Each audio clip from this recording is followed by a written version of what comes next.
Opportunities and perception of a bright future is one thing that we really like to talk about with young people, because that in and of itself can be a pregnancy prevention method. When folks are focused on a future that is bright and hopeful, full of either academic or vocational goals, then you're less likely to have unprotected sex or sex early in life.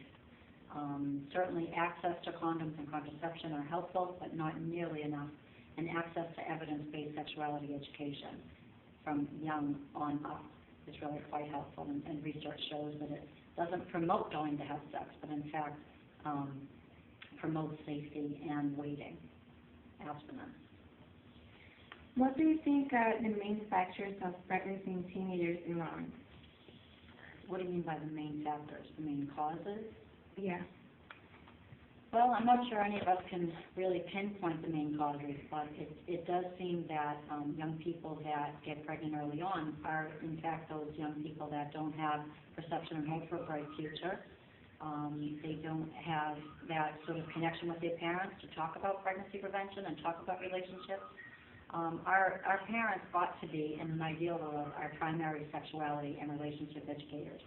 And not all parents are necessarily comfortable in that role. So that's where we like to try and enhance those relationships and get parents being more open to have those conversations. We have to dispel the myth that by talking about sex, we're promoting young people to have it. That is not the case. By talking about it, people feel that we're an askable adult. They're going to come ask us questions about relationships, about boyfriends, about girlfriends, about partners, about how to handle situations. Those young people, research shows, are less likely to have sex and more likely to use contraception if they are having sex. So it's really that conversation that's critical and may be missing with teen parents that aren't really getting the information they need early enough. Okay, are there any recent teen pregnancy rates of Lawrence? The most recent rate that I'm aware of is the 2009 published data that Lawrence is number 2 in the state right now for teen pregnancy, for teen births, followed by Holyoke, I believe. So, that's a pretty high number, and we know from all our work with young people that young people can be tremendously good parents, but they need support in order to do that. And delaying parenthood is much more helpful, because we know that parents that delay having babies are more able to help their children fulfill their potential once they fulfill their own.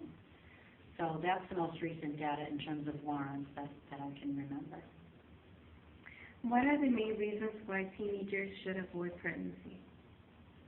Well, again, when we delay parenthood, we are setting our children up for a better outcome, better future. Young people that are having babies, their bodies aren't as ready as when they're a little bit older to have a baby. When they're in their early 20s and mid-20s, their bodies are more fully developed. Certainly the maturity level is more fully developed. Again, young people can be really good parents with love and support and lots of systems in place to help them. But to delay parenting puts everybody in a better position to succeed, to finish high school, to earn a living, and to really be sort of more fulfilled as an adult before we're trying to fulfill a child's potential. Why does this issue affect the community of Lawrence?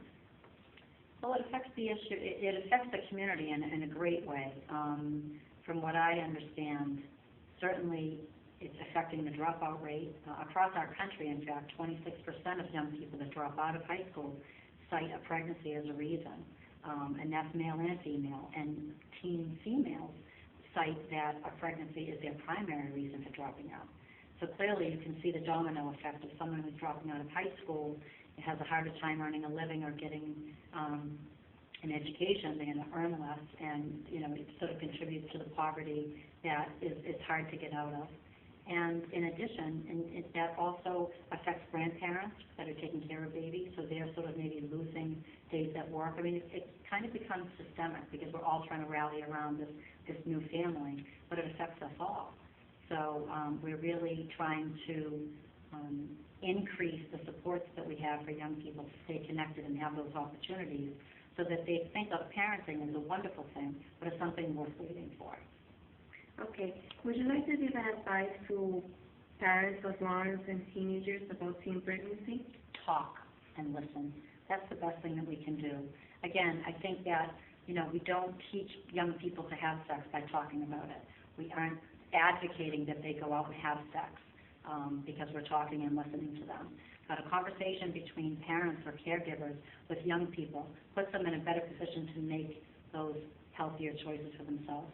And by and large, when young people have the correct information, all of it, they make really good decisions when they have all the right decision-making tools in front of them. And to not have those conversations is to cut off a really big learning curve for young people in their relationship skills.